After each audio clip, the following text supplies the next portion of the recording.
Alhamdulillahilladzi adhaba 'anil hazan inna rabbana laghafurun syakur. Asyhadu an la ilaha illallah wa asyhadu anna Muhammadan 'abduhu wa rasuluh. Allahumma shalli wa sallim 'ala abdika wa rasulika Muhammadin wa ala alihi wa sahbihi. Amma ba'du fa ya ibadallah ittaqullaha ta'ala wa ati'un. Alaikum bi kitabillahi wa sunnatin nabiyyi sallallahu alaihi wasallam fa innal amala bihima mujibu linail fawz wal jannah. Faqad qala ta'ala fil Qur'anil karim a'udzu billahi minasy syaithanir rajim ya ayyuhalladzina amanu taqullaha wal tanzur nafsum ma qaddamat lighad wattaqullaha innallaha khabirum bima ta'malun. Puji syukur kita panjatkan kepada Allah Subhanahu wa taala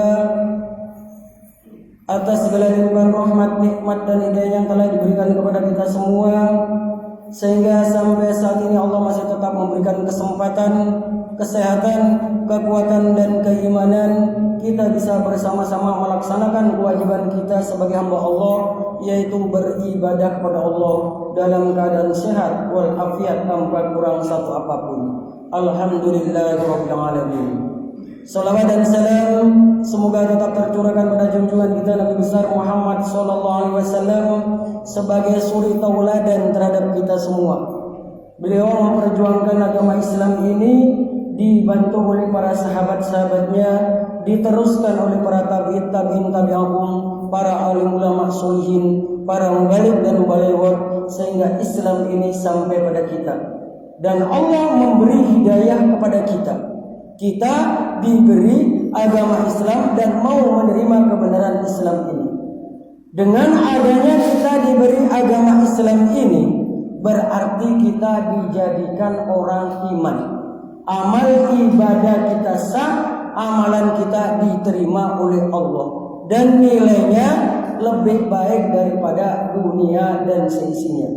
Hal ini dijelaskan dalam firman Allah di dalam surat Yunus ayat 58. Qul bi fadlillahi wa bi rahmatihi fa bidzalika falyafrahu huwa khairum mimma yajma'un. Qul bi fadlillah. Qul katakan Muhammad bi fadlillahi wa bi rahmatihi, dengan keutamaan Allah, dengan karunia Allah dan rahmatnya Allah, maka hendaklah mereka selalu bergembira. Allah memerintahkan kepada kita selalu bergembira. Kita dilarang untuk bersedih, bersusah hati. Wala tahinu wala tahzanu wa antumul a'launa in kuntum mu'minin. Janganlah kamu merasa hina, janganlah kamu bersedih, karena sungguhnya kamu adalah orang-orang yang mulia apabila kita itu adalah orang-orang yang beriman. Kenapa? Wa khairum mimma yajma'un. Islam, iman yang telah diberikan ini lebih baik daripada apa-apa yang telah kamu kumpulkan. Olehnya itu, nilai-nilai keimanan yang telah diberikan oleh Allah kepada kita agar tetap selalu di dalam hati kita, maka perlu kita adanya muhasabah, mengevaluasi diri kita, mengoreksi diri kita. Karena muhasabah sangat penting. Muhasabah adalah melihat perbuatan yang dilakukan oleh jiwa, kemudian mengevaluasi, mengoreksi kesalahan-kesalahan dan diganti dengan amal soleh. Muhasabah ini merupakan suatu perintah langsung dari Allah. Di dalam surat Al-Hasr ayat 18, ya ayyuhalladzina amanu taqullaha wal tanzur nafsum ma qaddamat lighad wattaqullaha innallaha khabirum bima ta'malun. Wahai orang-orang yang beriman, hendaklah kalian bertakwa. Kita diperintahkan oleh Allah supaya bertakwa. Maka hendaklah setiap diri memperhatikan apa yang telah dilakukan untuk hari esok, yaitu pada yaumul hisab. Maka hendaklah kita selalu bertakwa kepada Allah, karena Allah waspada terhadap apa yang telah kita kerjakan. Muhasabah ini sangat penting bagi kita, karena muhasabah itu dapat berfungsi akan mengetahui kesalahan-kesalahan yang telah kita perbuat walaupun kecil sekali. Itu kenapa kita mengevaluasi diri kita, meneliti diri kita, bukan meneliti orang lain. Maka kita harus teliti kesalahan-kesalahan kita. Karena di dalam hadis Baihaqi atau Bukhari dijelaskan, ini hadisnya mauquf, an Umar bin Khattab radhiyallahu qala hasibu anfusakum qabla an tuhasibu wa tazayyanu lil ardil akbar innama yakhiful hisabu yaumal qiyamah ala man hasaba fid dunya. Hasibu anfusakum qabla an tuhasibu. Menelitilah dirimu, mengevaluasilah dirimu, mengoreksilah diri kalian. Karena sebelum dikoreksi nanti di akhirat, di yaumul hisab. Wa tazayyanu, dan berhias dirilah. Maksudnya mempersiapkan dirilah lil ardil akbar, pada perkara yang besar nanti di yaumul hisab. Innama yakhiful hisabu yaumal qiyamah ala man hasaba fid dunya. Karena ringannya hisaban nanti di hari kiamat itu diberikan kepada orang yang selalu muhasabah, selalu mengevaluasi dirinya waktu di atas dunianya. Maka Umar bin Khattab mengatakan bahwa mengevaluasi sejak dini ini sangat penting bagi kita. Apa indikator dari agar kita bisa mempersiapkan diri menghadapi yaumul hisab sehingga hisaban kita menjadi ringan kelak? Indikatornya yang pertama adalah kita diperintahkan oleh Allah selalu fastabiqul khairat, selalu berlomba-lomba dalam maghfirah. Hal ini dijelaskan dalam firman Allah dalam surat Ali Imran ayat 133. Wasari'u ila maghfiratin wa jannatun arduhas samawati wal ardh uiddat lil muttaqin. Wasari'u, berpaculah, bersegeralah untuk meraih pengampunan dari Allah. Karena Allah menggambarkan bahwa surga itu luasnya sama dengan langit dan bumi.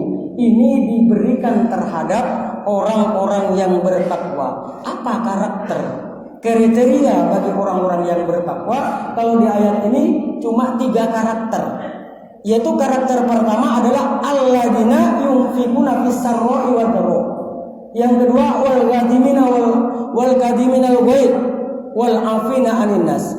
Innallaha yuhibbul muhsinin. Alladzina yunfiquna fis sarra'i wad dharra.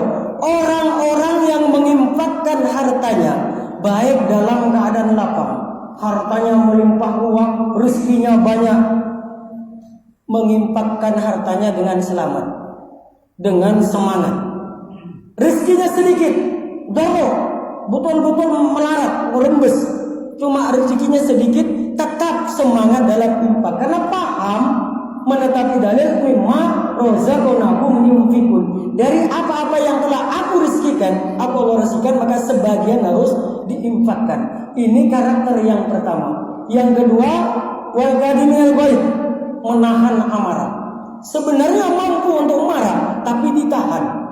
Maka di dalam Kitabul Adab, di dalam hadis Bukhari dijelaskan, barang siapa yang bisa menahan marah, sebenarnya kalau diteruskan mampu untuk marah, maka ditahan, maka nanti di hari kiamat akan dijadikan pemimpin makhluk.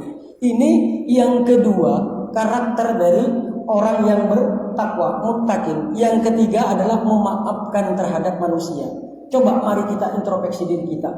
Mari evaluasi diri kita. Apakah ketika karakter yang telah diberikan oleh Allah kepada kita ada di antara kita? Kalau ada, berarti alhamdulillah kita sudah mencapai level muttaqin di antaranya. Kalau tidak, kalau kurang berarti masih dalam keadaan iman atau masih tataran dalam Islam. Maka kita berpacu. Yang kedua adalah bertaubat kepada Allah. Walladzina idza fa'alu fahisatan aw dzalamu anfusahum dzakarullah fastaghfiru lidzunubihim wa may yaghfiru dzunuba illa Allah wa lam yusirru ala ma fa'alu wa hum ya'lamun. Jadi yang kedua indikatornya adalah bertaubat kepada Allah, yaitu walladzina idza fa'alu fahisatan aw dzalamu anfusahum, yaitu orang-orang yang berbuat fahsya. Berbuat fahsya adalah perbuatan yang keji atau menganiaya pada dirinya sendiri. Kemudian dzakarullah, ingat kepada Allah dan minta ampun kepada Allah, maka Allah akan mengampuni. Walam yusiru ala ma fa'alu, dan tidak meneruskan apa yang dikerjakan karena kita tahu dosanya. Maka ulaika jazaohum maghfiratun min rabbihim, maka demikian itu Allah akan membalas, memberikan pengampunan. Wa jannatun tajri min tahtiha al-anhar khalidina fiha wa ni'ma ajrul amilin, dan mendapatkan sebaik-baiknya nikmat orang yang beramal. Yang ketiga adalah menyempatkan waktu luang kita. Di dalam riwayat Ahmad di kitab Al-Ahkam dijelaskan, ini hadis qudsi, ya ibnu Adam tafarraq li ibadati mala'u sadruka ginan wa asudda faqruka wa illam taf'al mala'u sadruka suglan wa lam asudda faqruka. Wahai anak turun Adam, menyempatkanlah diri kalian untuk beribadah kepada Allah, maka akan aku penuhi hatimu dengan rasa cukup. Rezeki sedikit cukup. Itu namanya hati yang qanaah, hati yang selalu bersyukur terhadap nikmat Allah. Wa asudda faqroka, dan ditutupi kefakirannya. Rezeki datangnya dengan tidak disangka-sangka. Wa lam taf'al, dan bila tidak mengerjakan, maka akan aku penuhi hatimu dengan rasa sibuk. Sibuk terus dan tidak ditutupi kefakirannya. Hartanya banyak melimpah ruah tapi tidak berkah. Maka dari itu, mari kita sebagai orang iman menyempatkan diri kita, meluangkan waktu kita. Karena apa? Kita sebagai manusia ini dalam keadaan rugi yang sangat. Wal asri innal insana lafi khusrin illa alladziina aamanu wa 'amilus sholihat wa tawashaw bil haqqi wa tawashaw bis sabr. Demi waktu asar, Allah bersumpah demi waktu asar. Kenapa Allah bersumpah demi waktu asar? Karena di waktu asar disaksikan oleh dua malaikat. Di dalam riwayat Nasai dijelaskan, yu'aqqabu malaikatul lail wan nahar wa yajtabu bil asar. Bergantian malaikat penjaga malam dan malaikat penjaga siang bertemunya di waktu sholat asar. Suatu sumpah disaksikan oleh lebih dari suatu orang, maka sumpah itu sangat kuat. Sumpah sangat kuat. Bahkan di riwayat Bukhari dikatakan man tarkal asri faqad habitat amaluhu. Barang siapa yang meninggalkan sholat asar, maka hancur amalannya. Maka kita hati-hati di dalam menjaga sholat asar kita. Jangan sampai terlambat. Karena apa? Akan hancur amalan yang telah kita berbuat dalam sehari, itu hancur. Seperti kita tanpa beramal. Nah, di sini sumpahnya Allah itu bahwasanya manusia betul-betul dalam keadaan kerugian yang sangat. Illal ladzina amanu, kecuali orang-orang yang beriman. Gandengannya orang yang beriman, wa amilus sholihat, beramal soleh. Kalau menyatakan dirinya saya beriman kepada Allah tapi tidak pernah beramal soleh, maka imannya diragukan. Di sini kita mempunyai hak dan kewajiban. Namun Allah menuntut kewajiban harus dikerjakan dulu, baru kita menuntut hak. Apa kewajiban kita? Wa tawashaw bil haqqi wa tawashaw bis sabr. Saling berwasiat. Di sini ada kata saling, berarti ada antara dua interaksi atau lebih. Nah, kebetulan pada saat ini adalah saya yang memberikan nasihat. Sewaktu-waktu saya harus juga mau mendengarkan nasihat dari siapapun yang mendengarkan. Undur wakila wala tandur mangkola. Lihatlah apa yang dikatakan dan janganlah melihat pada siapa yang mengatakan. Kalau kita sampai meremehkan pada nasihat, maka dikategorikan orang yang sombong. Orang yang sombong itu adalah raddul haq wa ghamtun nas, menolak barang hak dan meremehkan manusia. Yang terakhir dari saya, mari kita sebagai orang iman, orang yang telah dipilih oleh Allah, dijadikan calon ahli surga, maka kita berusaha semaksimal mungkin agar terhindar dari kerugian sesuai dengan kandungan surat Wal Asr. Demi waktu asar niscaya manusia betul-betul keadaan rugi yang sangat, kecuali orang yang mampu menyempurnakan ilmu yang bermanfaat dan kekuatan ilmiahnya dan amaliyah dan kekuatan amal solihnya. ini. Maka dari itu mari kita betul-betul tingkatkan kualitas keimanan dan ketakwaan kita pada Allah, sehingga dari waktu ke waktu keimanan kita semakin meningkat, yang pada akhirnya Allah semakin cinta pada kita. Kalau Allah cinta pada kita, maka yu'lakum wa yaghfir lakum dzunubakum wallahu ghafurur rahim.